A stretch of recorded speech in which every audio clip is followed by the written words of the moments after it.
बड़ी बड़ी इमारतें बनाना, 20,000 करोड़ का नया संसद बनाना, 27,000 करोड़ के कॉन्फ्रेंस हॉल बनाने, 16,000 करोड़ के हवाई जहाज खरीदने अपने लिए, ये एक तरह के नेता करते हैं।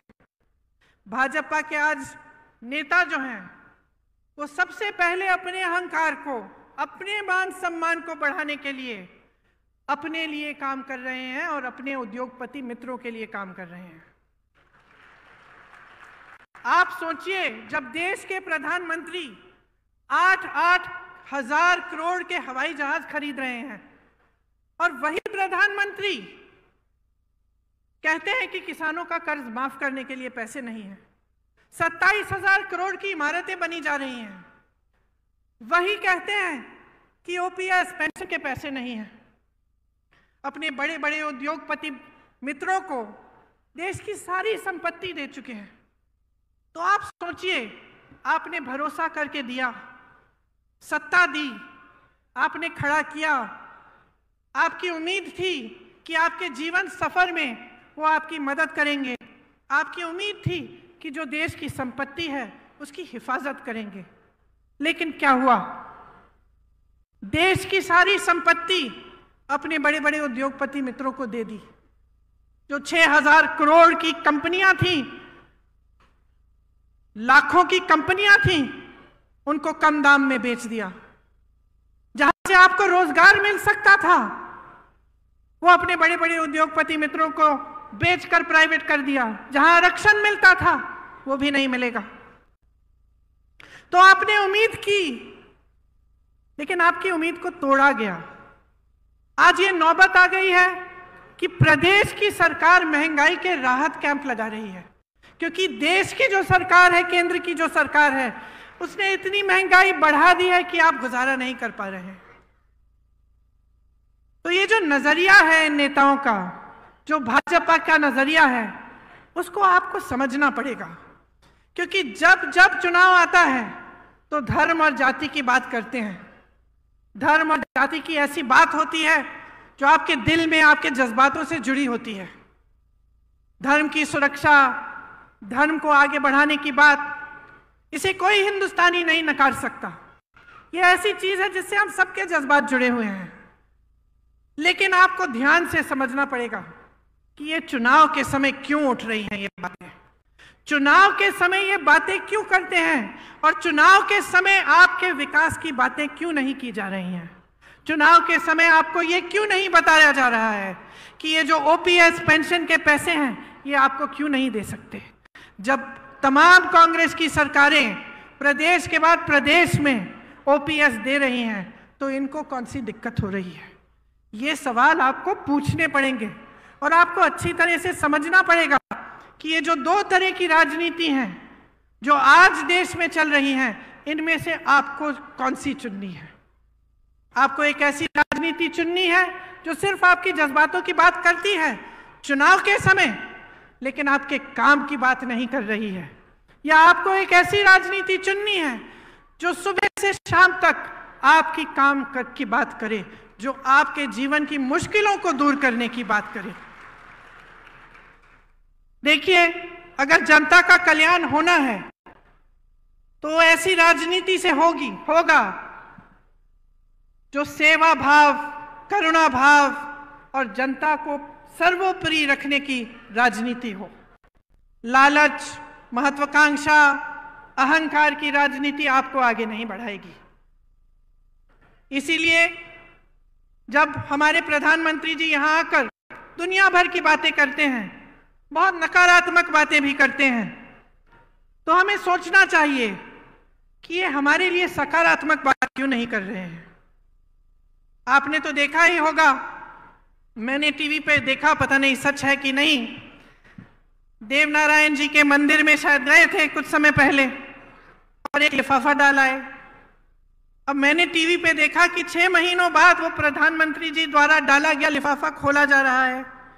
जनता सोच रही है कि भगवान जाने क्या होगा इस लिफाफे में। देश के इतने बड़े नेता प्रधानमंत्री जी आए थे, वो लिफाफा डाल के गए हैं। लिफाफा खोला, 21 रुपए निकले।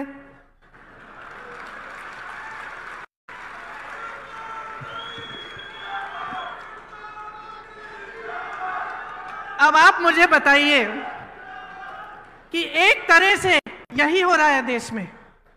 घोषणाएं बड़ी बड़ी, मंच पर खड़े होकर कैसे कैसे लिफाफे दिखाए जा रहे हैं आपको, और जब आप उन लिफाफों को खोलते हैं, जब चुनाव खत्म हो जाता है और बारी आती है कि काम करके दिखाओ, तो कुछ नहीं होता। तो इस राजनीति से सावधान हो जाइए। ये ईआरसीपी का जो जुमला है जो आपको दिया गया, यही चीज थी। ये सिर्फ एक नहर की परियोजना नहीं थी ये, बल्कि दौसा और आसपास के 12 जिलों के लिए जीवनदायिनी गंगा के समान है। भाजपा के नेता और प्रधानमंत्री जी से सिर्फ जुमलेबाजी होती है इस पर। पहले आए थे तो कहा था ईआरसीपी को राष्ट्रीय परियोजना का दर्जा दिया जाएगा। दिया क्या? दिया? आप आज तक ईआरसीपी के पानी का इंतजार कर रहे हैं कि नहीं? कर रहे हैं ना।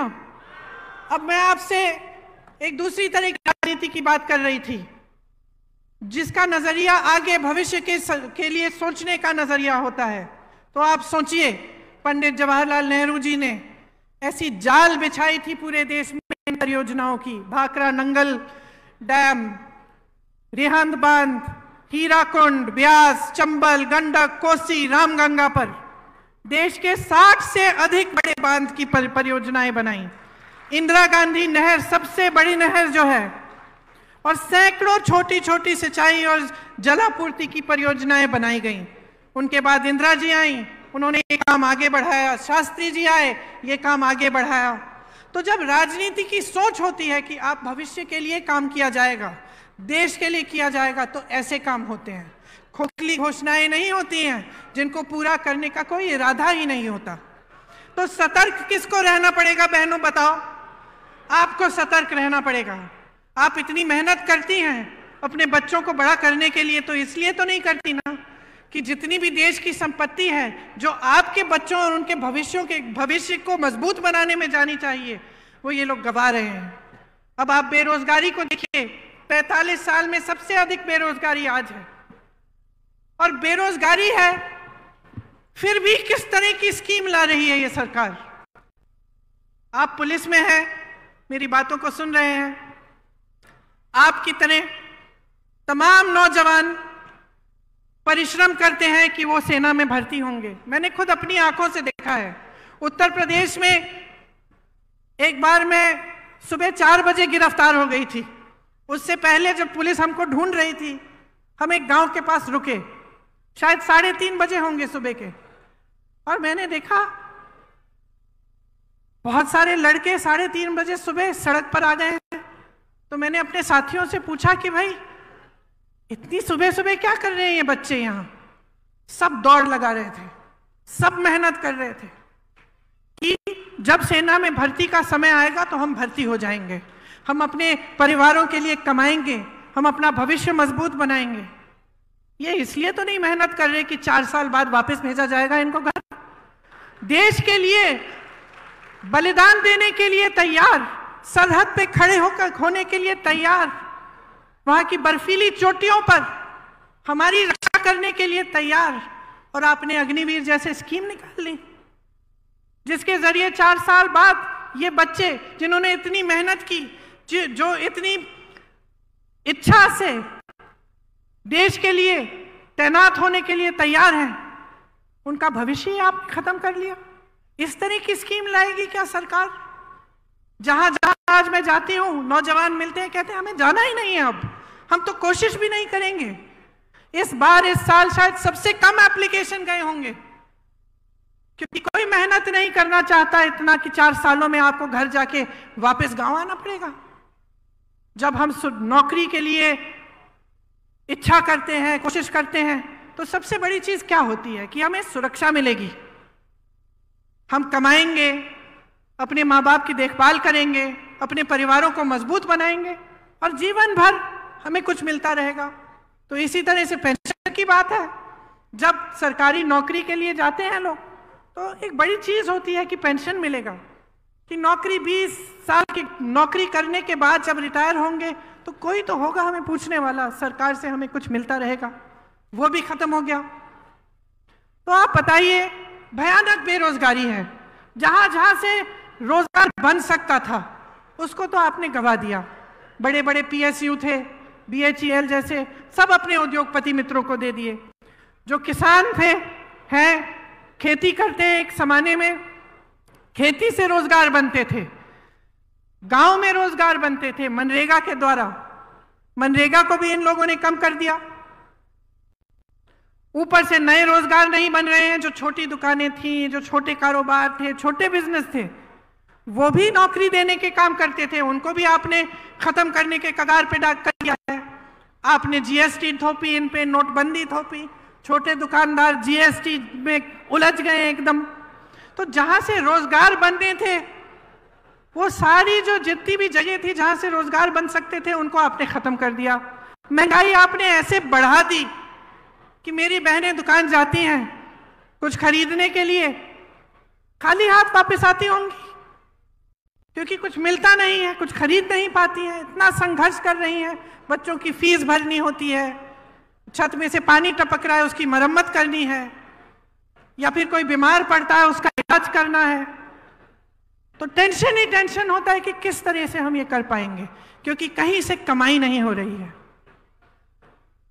तो अगर ये परिस्थितियां हैं पूरे देश में, और हम प्रदेश की सरकार के द्वारा पूरी कोशिश कर रहे हैं कि इन परिस्थितियों से आपको निकाल पाएं, कि हम आपकी मदद कर पाएं, और अशोक गहलोत जी की सरकार है जिसमें तमाम ऐसी स्कीमें आई हैं जिससे आपकी सहायता होती है और आपको इन संघर्षों का सामना करने की मजबूती मिलती है। जैसे यहाँ पे जो बिजली आपको मिलती है, वो दूसरे प्रदेशों में ऐसे नहीं है। आपने सुना होगा कि प्रधानमंत्री के बड़े उद्योगपति मित्र हैं, अभी हाल ही में ये बात बाहर आई कि इंडोनेशिया से कोयला खरीद के यहाँ लाते हैं, और लाते लाते उसका दाम दुगना बढ़ा देते हैं। तो जो बिजली की बिल आपकी चढ़ती चली जा रही है, वो सारे इन उद्योगपतियों के जेब में जा रहे हैं पैसे। और सरकार को रोकना चाहिए, सरकार को रास्ता दिखाना चाहिए, लेकिन सरकार और इनको मजबूत करने का काम कर रही है और आपके जेब से पैसों को निकाल कर अपने बड़े बड़े उद्योगपति मित्रों को दे रही है। तो जैसे मैंने कहा, अब राजस्थान की हमारी प्रदेश की सरकार है। आप जानते हैं कि महंगाई के राहत कैंप राजस्थान सरकार ने आपके लिए लगाए। किससे बचाने के लिए? उस महंगाई से बचाने के लिए जो केंद्र सरकार की वजह से जिससे आप जूझ रहे हैं।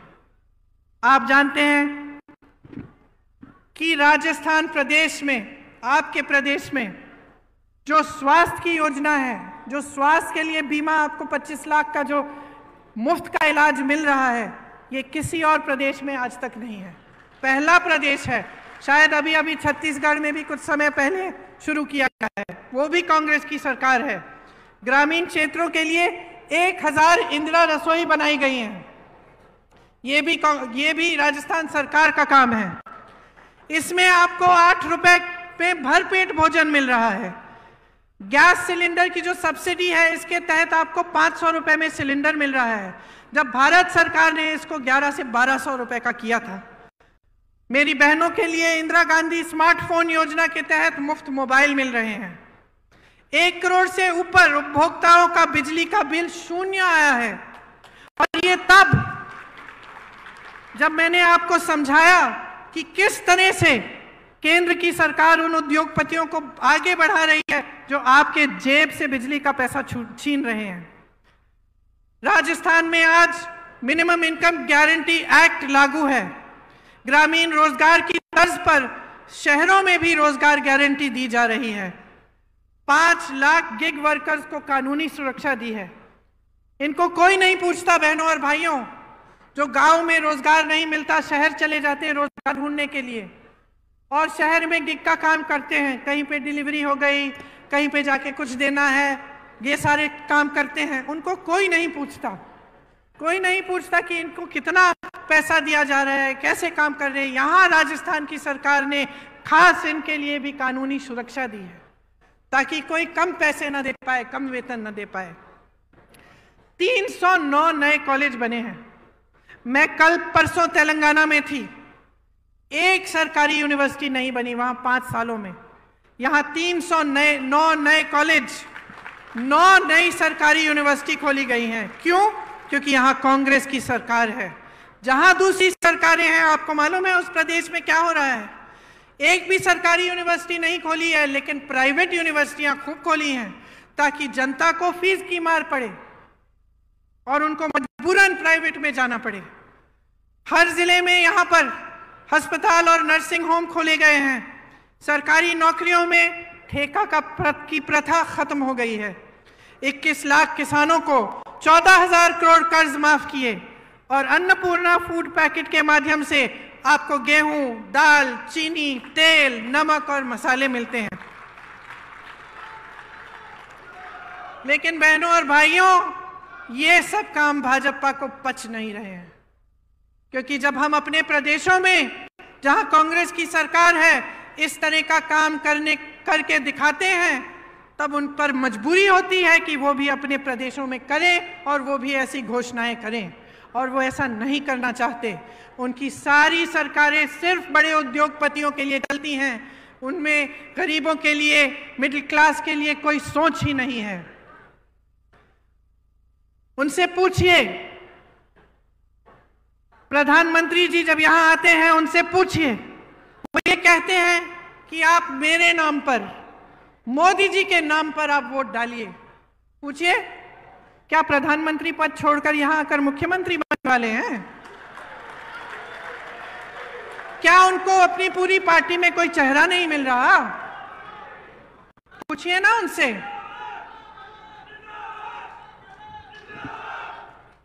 राजस्थान में कितनी योजनाएं दी इन्होंने जब इनकी सरकार थी। ईआरसीपी का जो वादा किया वो क्यों पूरा नहीं किया है अभी तक? बहनों और भाइयों, मसला साफ है। मोदी जी का ध्यान, भाजपा का ध्यान आपकी भलाई पे नहीं है।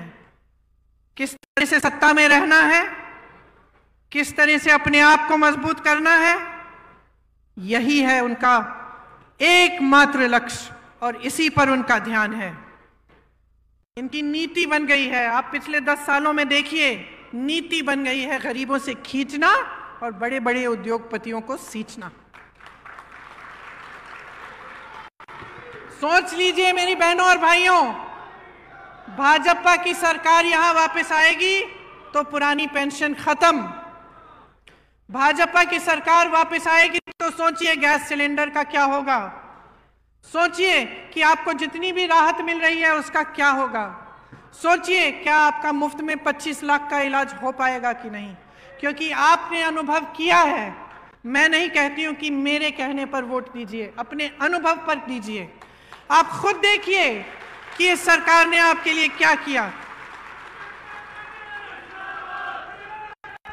भाजपा आपके बारे में नहीं सोच रही है, वहां स्वार्थ हावी है। सब नेता खुद को मुख्यमंत्री घोषित कर रहे हैं।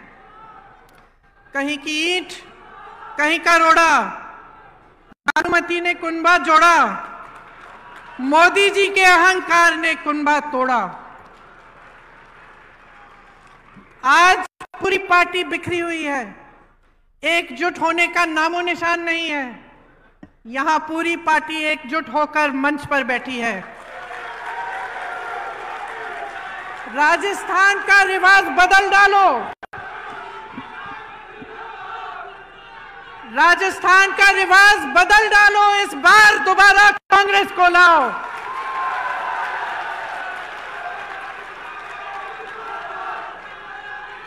इस बार आंखें खोलकर अपना वोट दो कि आपके लिए कितना काम किया है, आपके लिए कितना संघर्ष किया है, आपके लिए कितनी योजनाएं लाए हैं, और आपके जीवन में तरक्की लाने के लिए जो सरकार दिन रात काम करेगी उस सरकार को अपना वोट दो। एक तरफ गहलोत जी का अनुभव है, आपके लिए दिन रात एक करने की इच्छा, आपके लिए ऐसी योजनाएं लाने का प्रयास जिससे आपका जीवन सफर सुनहरा हो। दूसरी तरफ सचिन पायलट जी जैसे युवा नेता जो आपके भविष्य की तरफ देखते हुए आपके लिए हर रोज मेहनत करते हैं। ये कांग्रेस पार्टी आपके लिए समर्पित है। ये चाहती है कि राजस्थान मजबूत बने। हम चाहते हैं कि राजस्थान का विकास हो। हम चाहते हैं कि राजस्थान में फिर से 5 सालों के लिए एक ऐसी सरकार बने जो आपकी सरकार हो। इस प्रयास में, इस कोशिश में आप हमारा समर्थन देंगे, आप हमारी सहायता करेंगे तो आप ही का भविष्य उज्जवल होगा। इसलिए आज यहाँ खड़े होकर मैं आपको धन्यवाद देना चाहती हूँ कि आपने बहुत ध्यान से मेरी बातों को सुना,